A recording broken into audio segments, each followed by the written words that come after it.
السلام عليكم ورحمة الله وبركاته. أهلا وسهلا بكم مرة جديدة على قناة علامات الحياة مع سما ومكتبة علامات الحياة المسموعة وكتاب إيفيشي عقلك في 30 يوم للكاتبة الرائعة نهى زهرة. وهنكمل مع بعض. والحلقة اللي فاتت كانت بتتكلم عن إزاي الكاتبة قدرت تواجه كل المشاكل اللي قابلتها والتحديات اللي واجهتها في بداية حياتها، لما كانت أم ولما كانت زوجة ولما كانت مدرسة ولما كانت مديرة، واتكلمت بالتفصيل هي عملت إيه وادتنا مثال ايه التحديات اللي قابلتها واتصرفت معاها ازاي، في محاولة منها انها تقول لنا ان التحديات كلها مفيش حاجة مستحيلة وكل حاجة ليها حل. المهم ان احنا نفكر ونطلع افكار ونبدأ ننفذ على ارض الواقع. وكان الحلقة انتهت بالنسبة المئوية للعقل، يا ترى النسبة زادت ولا لسه؟ يلا بينا الحلقة ديت على طول نبتدي ونقول: عقلك نهر جاري. عقلك هو النهر، نهر ليه مصب وليه منبع. ازاي؟ دايما اشغل دماغي بشكل مستديم والا تبقى حاجه راكده مفيش فيها حركه ولا معلومات داخله ولا معلومات خارجه. يمكن لما بنخرج نمارس التامل في اي اجتماع في اجتماعاتنا في مكان طبيعي ومفتوح زي الازهر بارك او فلوكه في النيل، هو ده اللي بيعزز عندي فكره النهر الجاري، وبيخليني دايما احس اني مرتبطه بالطبيعه واني جزء منها، فيها مني وفيا منها. لو اتعاملت مع عقلي على انه نهر ليه منبع وليه مصب، المنبع بالنسبه لي معلومات وانفورميشن ومجالات دايما ادخلها على عقلي بشكل يومي علشان يتجدد. المصب هو اللي بيخرج فيه معلومات بقولها للناس، سلوكيات، عادات، اي حاجه اخرها ات. طول ما انا بتعامل مع عقلي على ان نهر ليه منبع وليه مصب، طول ما انا بتطور وبمشي من كويس للاحسن. اسعي علشان تكسبي نفسك او ما تزعليش لو خسرتيها. عقلك نهر جاري. وهنا كاتبه شويه افكار تحت العنوان: شرح افكارك للاخرين. حافظي على كراستك الشيك ودوني ملاحظاتك دايما شوفي الحكمه والفكره من ورا الموضوع. جربي تاخدي خبرات جديدة في مجالات مختلفة. اقري كتير، هو ده اللي بيغذي عقلك. التعلم مستمر. اسألي دايما لو انت مش فاهمة، ريحي عقلك من حين لآخر. قارني ما بين نفسك النهاردة ونفسك من سنة. خلي في منافسة بينك وبين أولادك في التطبيق. وبرضو كالعادة سايبالنا مكان ان احنا نكتب فيه الأفكار اللي جت في عقلنا لما سمعنا الجزئية ديت. غيري بروازك الإدراكي. أول يوم في كورس ذا ويلثي تيتشر في تقنية مهمة بنتعلمها أول ما نبتدي خالص، بنفذها أنا الأول وبعدين بطلب من كل شخصية جميلة موجودة إنها تبتدي في دقيقتين تطبق التقنية دي وتشوف هيبقى تأثيرها علينا إيه. سارة أحد الحضور جه عليها الدور في تطبيق التقنية في دقيقتين قدامنا. أن معلومة: في كذا شخصية جميلة حاضرة معانا طبقوا التقنية قبلها وكانوا هايلين، وهي قامت حدفت فكرة كده جوه عقلنا بالراحة: انا اصلا ماليش في التدريس قوي ومش عارفه هعمل الحوار ده ازاي. وعلى وشها ابتسامه جميله تتعارض مع الجمله اللي بتحطها على البرواز اللي احنا حاطينها فيه جوه عقلنا لا ادراكيا دلوقتي قبل ما تبدا. على طول حسيت بحاجه حصلت في دماغي قللت التوقعات خالص من ساره، اللي هو مش اي كلمتين وخلاص. اول ما بدات قالت: تعرفوا اننا كلنا بنعرف نرسم؟ طيب تعرفوا انكم هترسموا رسمه حالا في ثواني وكمان وانتم غماضين؟ لسان حالي: لا على فكرة أنا ما بعرفش، وده كان باين على ملامح أغلب اللي حاضرين. وبعدين وإحنا مغمضين إزاي يعني؟ هو أي كلام بقى. سارة بتكمل: كلنا نمسك قلم رصاص وورقة، نغمض عينينا ونتحرك بالقلم في كذا اتجاه من غير ما نضغط عليه. نرسم على خفيف ونروح بالقلم في أي اتجاه على مزاجنا، فوق تحت يمين شمال. وبعد ثواني قالت: فتحوا عينيكم بقى كده، بصوا في اللي رسمتوه. بصيت لقيت شخابيط. قالت: بصوا فيها كويس، بصوا على الرسمة اللي موجودة جوه الشخبطة وتقلوا عليها بالقلم. وبدأت تلف علينا واحدة واحدة وتتفرج بانبهار. بصيت بتركيز وفعلا لقيت رسمة حوت، وكل حد فينا لقى رسمة حلوة جوه الشخبطة. وبعد دقيقتين بالظبط كلنا مبتسمين الابتسامة العريضة. سارة أنهت دقيقتين من الإبهار للجميع. هي سارة عملت إيه؟ كان ممكن الفكرة تعدي علينا حلوة وخلاص مش مبهرة، إلا إن سارة لما غيرت البرواز عندنا وقللت توقعاتنا كلنا، ده خلى الفكرة الحلوة بقت مبهرة لينا كلنا بلا استثناء. ولما زرعت فكرة كلنا هنعرف نرسم في ثواني واحنا مغمضين، كلنا ابدعنا في وقت لا يذكر رسومات مختلفة كلها حلوة وفيها تفاصيل. ايشي خيال يا ناس.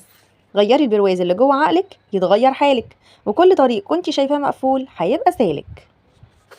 غيري بروازك الادراكي. وهنا الكاتبة كالعادة كاتبالنا شوية افكار. خليكي متفرجة، شوفي كل حاجة بتحصل لك بشكل منفصل كأنك بتتفرجي على نفسك. وقفي الفكرة لما تلاقي نفسك عمالة تفكري بشكل سلبي، وقفي الفكرة وقولي لنفسك ستوب. مجرد فكرة. سمي الفكرة اللي مسيطرة على عقلك وإدراكك إنها مجرد فكرة. إيه اللي بيعصبك؟ خليكي عارفة مصادر العصبية فين. ممكن تكون أشخاص أو مواقف أو حتى أفكار. واقفلي على المصدر علشان ما يتحكمش فيكي. بتحصل. اللي حصل لك ده بيحصل لناس كتير، وبكره تحكيه وانت بتضحكي. فبلاش تعيشي كتير في الدراما. ما تقارنيش، بلاش تقارني نفسك بحد، وركزي على نقاط التميز اللي عندك. خليكي عارفه انك مش كامله والطبيعي توقعي حاجات. اشغلي نفسك، اشغلي عقلك دايما بحاجه مفيده، هيبقى مفيش مساحه في عقلك للافكار السلبيه اللي بتستهلكك. وبرده كالعاده الكاتبه سايبه لنا مكان علشان احنا كمان نكتب احنا هنعمل ايه عشان نغير بروزنا الادراكي. فكره مخلله.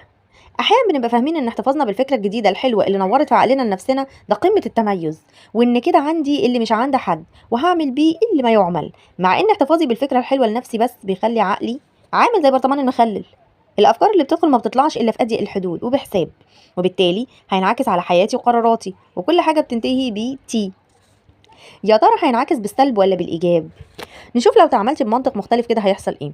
في فيديو نزلته على صفحة الفيسبوك بتاعتي وصل لحوالي 70,000 شخص، واتفرج عليه 18,215 شخص، واتعمل له شير كتير، مصحوب بكلمات ملهمة وجميلة من ناس أغلبهم معرفهمش. الفيديو كان فيه فكرة حلوة من مدرسة اللغة الإنجليزية ميس رويدة، وهي إنها قسمتهم مجموعات، وكتبت لكل مجموعة فعل من الأفعال، وقالت لهم كملوهم 50 فعل بشرط ان كل واحد يبتدي بالحرف اللي انتهى بيه الفعل اللي قبله. الفكره دي شغلت عقلهم بشكل خزعبلي، ده غير انهم راجعوا مع بعض والفريق اللي جمع عدد الكلمات صح هو اللي كسب. الفكره طبعا مطبقه على مواد دراسيه كتيره وكذا فرع من فروع الماده كمان. لما عجبتني الفكره قلتها في فيديو وانتشرت، فما بقتش فكره مخلله منفرده بيها لنفسي. يا سلام لو كنت مركزه وعي وقتها اني اجدد النيه. تفتكروا الفكره لما طلعت من عقلي كان ليها تاثير ايجابي ولا سلبي؟ استخدمت النموذج اللي شايفينه ده في شهر اكتوبر اني اكتب كل يوم الفكره اللي انا نشرتها للناس اللي في المحيط بتاعي ايه، علشان اتاكد ان مفيش جوه عقلي فكره مخلله. برطمان المخلل هيخلي عقلك ودنيتك تقفل. الفكره لما توصلك طلعيها وخليها تجلجل. افكارك تزود فلوسك. دي حتى الفلوس بتتصرف وتضيع في اللاشيء غالبا وما بقاش فيها بركه، انما افكارك الكويسه هتوديكي لافكار احسن، هتعرضك لخبرات افضل، هتوفر لك وقتك وفلوسك. هيظهر لك ناس عايزه تدفع لك فلوس علشان تستفيد بافكارك، فهتغير حياتك وتزود فلوسك. شوف الموضوع سهل ازاي. ادخل والعب جوه عقلك شويه، على وعد مني انك لما تفتحي عقلك وتلعبي شويه تمرينات يوميه خفيفه انك هتبقي ولا اي ولا زي. كل موقف هتتعرضي له كبير كان او غير هتلاقي كميه افكار مش طبيعيه بتتطور من عقلك بتطرطش على اللي حواليكي. كل اجتماع هتحضريه في شغلك هيبقى حاجه كده اللهم صل على النبي اوت اوف ذا بوكس. لو الفلوس عجزت معاكي هتلاقي بتاع 30 40 فكره ازاي تعملي فلوس بشكل مبتكر وسهل. طريقه اللعب بتبقى ازاي؟ تاني، اتفرجي على اي ماده علميه بتحبيها، فيديو تثقيفي، ديني، تنميه بشريه، اي حاجه، او اقراي كام صفحه من مجله، كتاب، مدونه، من كتاب دين، كتب ولادك اللي بيذاكروا منها في اي ماده. الوقت من 10 ل 20 دقيقه بالكتير. وبعدين هاتي كراسه شيك شياكه وحلوه حلاوه وابتدي اكتبي فيها كل يوم. اكتبي اكتر الحاجات اللي علقت معاكي وانتي بتلعبي عقلك وبتدربيه على استقبال معلومه جديده وتشغليها جوه، وانتاج ما يمكن انتاجه بقى. رايك، انطباعك، حاجه نورت جوه، جمله تكتبيها كده زي ما هي. اكتبي خواطر معينه جوه عقلك، المهم تكتبي لحد 10 افكار مش اقل من كده. 10 افكار يا لهوي، هو انت فاهم ان الدنيا سهله ولا ايه؟ مش لازم العضله اللي جوه عقلك دي تلعبيها صح وتشتغل مظبوط ولا ايه؟ زيها زي جسمك بالظبط، وانتي بتتدربي العضلات بتبتدي تشتغل وجسمك بيعرق ويطلع معاه سموم وحوارات من الجسم. بعد ما تدوسي شويه في التمرين، مش بعد اول 5 دقايق خلاص هتبقي فاندام يعني. نفس الذات نفسه بيحصل جوه العقل.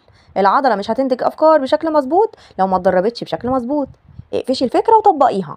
بعد ما تكتبي افكارك بشكل منمق وجميل، اقريهم تاني واختاري فكره واحده بس واشتغلي عليها، وحاولي تفتكريها وتطبقيها كل يوم، وتبني عليها حته زياده كمان.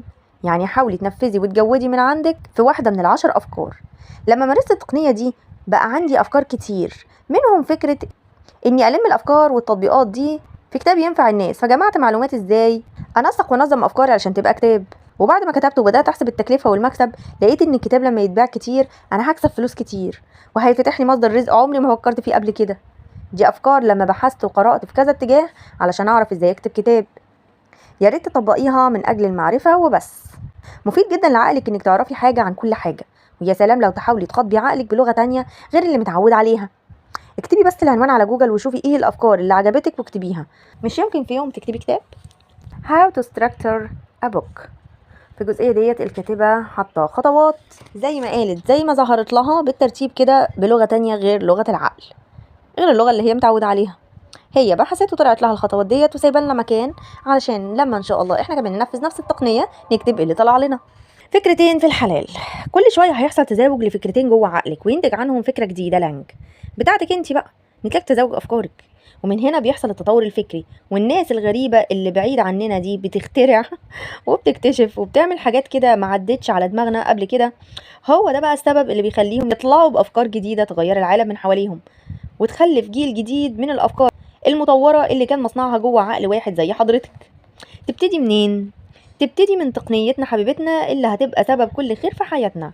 اكتبي في كراستك الشياكة كبداية الآتي: أحسن 10 كتب قراتيهم، 10 مميزات فيكي، 10 عيوب عنك، 10 أسباب علشان تعيشي حياتك بشكل أفضل، 10 عادات غذائية صحية، 10 حلول لمشكلة وقعتي فيها زمان، 10 حاجات تقدري تعمليهم بشكل مختلف النهاردة، 10 حاجات بتحبيهم في ولادك، وهكذا. حياتك هتتغير كل 6 شهور. قبل لما نكمل انا حابه بس اقول تعليق بسيط او تعديل بسيط. في البدايه كبدايه احنا مخنا بيبقى واقف شويه لما بنبدا نلاقي افكار جديده او تقنيات جديده او تدريبات زي التدريب اللي الكاتبه كاتبه لنا في الجزئيه ديت اللي هو بتاع 10 10 10. فالموضوع بيبقى صعب يعني على مخنا شويه. تسهيلا بس في البدايه احنا ممكن اول مره نعمل التمرين دوت نعمل 5، يعني مش لازم 10 10 10 من كل حاجه، نجيب 5 بس. 5 عيوب عندنا، 5 مميزات، 5 اسباب علشان نعيش حياتنا بشكل افضل، 5 عادات صحيه، 5 حلول لمشاكل اللي وقعتي فيها زمان، 5 حاجات تقدري تعمليهم بشكل مختلف النهار. 5 من كل اللي احنا قلناهم من شويه، وابداوا طبقوا واحده واحده. لما هنبدا نفكر في البدايه برضو حتى ال5 هيبقوا صعبين، نحصر دماغنا كده ونحاول وان شاء الله نلاقي نتيجه كويسه. ونكمل الكتاب مع بعض ونقول: فوق كل ده الاستفادة اللي أنا ذكرتها فوق دي هتلاحظي حاجة مهمة جدا لاحظتها عن نفسي من ساعة ما بدأت أطبق الخطوات دي. هتلاقي تغير راقي بيحصل في كل جوانب حياتك الفكرية والعملية والشخصية وكل حاجة وتبتدي بقى تبقي القدوة اللي احنا بندور عليها ومش لاقيينها يا ستي. ده انت ممكن أصلا يتكتب اسمك في التاريخ بعد ما يعدي عليكي 6 شهور في 6 شهور وتبقي زي أينشتاين ولا توماس أديسون. الله، وهم أحسن منك في إيه؟ ولا أحسن منك في إيه يعني؟ غاية ما هنالك انهم يعني كانوا بيشغلوا دماغهم شوية. وايه يعني بكرة نشغل دماغنا ونبقى اجدع من المهاتما غاندي بذات نفسيته. يا ترى لو انت عقلك حالا هتلاقي النسبة زادت ولا زي ما هي؟ شغلي دماغك وشوفي ايه اللي فيها، ده ربنا ميزنا عن سائر المخلوقات بيها. وهنا زي ما عودتنا الكاتبة كل شوية بتحط لنا رسمة المخ علشان نشوف يا ترى ها النسبة عليت ولا لسه زي ما هي. تغيير عظيم والسبب سورة البقرة. كل شويه بيتبعت لنا على الواتساب او في اي ابلكيشن يعني رسائل كتيره فيها كلام طويل عريض كده بنسبه كبيره مش بنقراه. في فتره ركزت فيها مع سوره البقره تركيز عالي، مش عارفه ايه السبب لحد دلوقتي، الا انه كان فضل عظيم من ربنا عليا. كنت لو اتبعتت لي رساله من الرسائل الطويله دي اشوف مكتوب فيها ايه على سوره البقره قبل ما انام، او في الصلاه اقرا خواتيم سوره البقره او اقولها في الدعاء شويه، وبدات التزم بقراءتها كل يوم جمعه مع سوره الكهف. حسيت ان في خير كتير بيحصل من غير حول مني ولا قوه، تغيير للاحسن في كل حاجه تقريبا.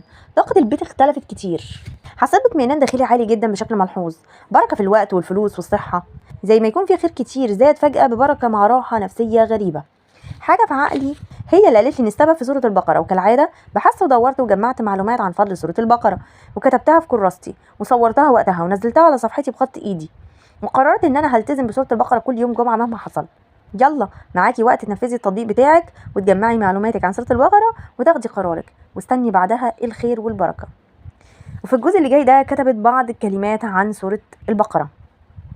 بركة سورة البقرة: يرزقك الله بها في أهلك ونفسك ومالك. تكرار سورة البقرة يجعل القلب مسرور بلا أسباب. تكرار سورة البقرة سيجعل كل جسدك حصينا عجيبا لا تضرك عيون الحاسدين ولا يؤذيك مكر الحاقدين. المحافظة على قراءة سورة البقرة يجلب للعبد خيرات قد يعجز عن تحصيلها. فضل سورة البقرة: إذا حدثوك عن المواجع والفواجع والفظائع حدثهم عن سورة البقرة وخيراتها وبركاتها المتكاثرة المتناثرة. سورة البقرة الشافية لكل مرض. دي بعض الكلمات أو الجمل اللي لما بحثت الكاتبة لقيتها عن سورة البقرة وشاركتها معانا في الجزئية دي من الكتاب، وسايبه لنا برضو مكان علشان لما احنا نبحث لو لقينا حاجات تانية علقت معانا أكتر عن سورة البقرة نكتبها. اعمل لايك وامسح رجليك الأول. طبيعتنا البشرية بتخلينا دايما بنسعى اننا نكون مقبولين من المجتمع المحيط بينا واننا نرضيهم بأي شكل حتى لو هنيجي على نفسنا. هل في حد لاحظ ان في اغلب الاحيان الناس اللي بنسعى لارضائهم هم نفسهم اكتر ناس بنتعرض منهم لانتقادات وتجريح؟ ممكن تكوني بتفتكري دلوقتي امتى اخر موقف حصل لك فيه كده وردة فعلك كانت ايه، صح؟ كم مرة قلتي لنفسك خير تعمل شر تلقى، بس علشان بتبقي مستنية اللايك من اللي حواليكي، مستنية الرضا. سعينا الدائم لإرضاء الناس بتخلينا زي القطة اللي انت مربياها في البيت، طول ما هي جميلة وكيوت وملهاش حس، طول ما هنعمل لها لايك، ولو خربشت مرة واحدة بس بنقول عليها غدارة ونقلب عليها في ثانية ونعلق لها المشانق كمان لو ينفع. الحل ايه؟ حطي نفسك في حساباتك، الناس تحطك في حساباتها. انتي مش قهوة علشان تبسطي كل الناس، ولو سبتي نفسك علشان ترضي وتسترضي كل حد هتتحولي للبتاعة اللي قدام باب الشقة دي الناس رايحة جاية تمسح رجليها فيها. ما تسمحيش وما تسمعيش الكلام الجارح اللي ما يمثلكيش، لانك عارفة مواطن الضعف والنقص عندك فين اصلا، والمفروض انك بتشتغلي عليها. لو محتاجة تتكلمي وتعبري عن نفسك في موقف معين لشخص معين اعملي ده، حتى لو مش هيعجبهم ومش هيعملوا لك لايك. وهنا كاتبة عاملة رسمة مختصرة لكل اللي فات تقريبا، كاتبة فيها اظبطي ترددات عقلك، اطلعي السلم درجة درجة، وعلى درجات السلم كاتبة خططي للنجاح يفضل في ايدك المفتاح. قوليلي ازاي هتبني عقول قوية لو كانت عقليتك مهوية. حطي نفسك في حساباتك، الناس تحطك في حساباتها. حياتك ما هي الا تنفيذ للي داير في عقلك. شوفي الصورة كاملة وامشيها خطوة خطوة. قرري لنفسك قبل ما حد يسرق قراراتك. برضو كالعادة سايبالنا الكاتبة نفس الصورة علشان احنا كمان نكتب افكارنا عليها. وكده تبقى انتهت حلقتنا النهارده. يا رب الحلقه تكون مفيده، ويا رب تشوفوا التمارين والاكسرسايز اللي الكاتبه كاتباها لنا علشان نبدا فعلا نطبقها. ويلا بسرعه ما تكسلوش طبقوها علشان الحلقه الجايه هنتكلم كلام جديد وهيبقى فيها تمرينات جديده. ودلوقتي حابه اشكر كل اللي بيدعموني، سواء انهم اشتركوا في القناه او بيعملوا لايك او بيكتبوا اي كومنت او اي سؤال. انا بفرح جدا بكل كومنتاتكم، برد عليها كلها. ولو انتم من المتابعين ليا ولسه ما عملتوليش اشتراك للقناه، بستنى ان انتوا تعملوا اشتراك وتفعلوا الجرس عشان يوصل لكم كل جديد. وكمان بتمنى لو تشاركوني الاجر بان انتوا تنشروا معايا الفيديوهات لاكبر عدد ممكن من الناس اللي ممكن تكون محتاجاها وتنتفع بيها وتحقق منها الفايده زينا كده بالظبط. واستنوني الحلقه الجايه والبوابه الثالثه في كتابنا الاعمال بالنيات، والنيه مكانها جوه القلب، ودي بوابه انعاش القلب بالاعمال. ده موضوع او بدايه موضوعاتنا في الحلقه الجايه ان شاء الله. استنوني، انا كمان مشتاقه جدا ان انا اشوف ايه الجزء اللي جاي في الكتاب. يا رب انتم كمان تكونوا مستفيدين ومستمتعين ومستنيين زي الحلقه الجايه على خير. اشوفكم على خير ان شاء الله، ومع السلامه.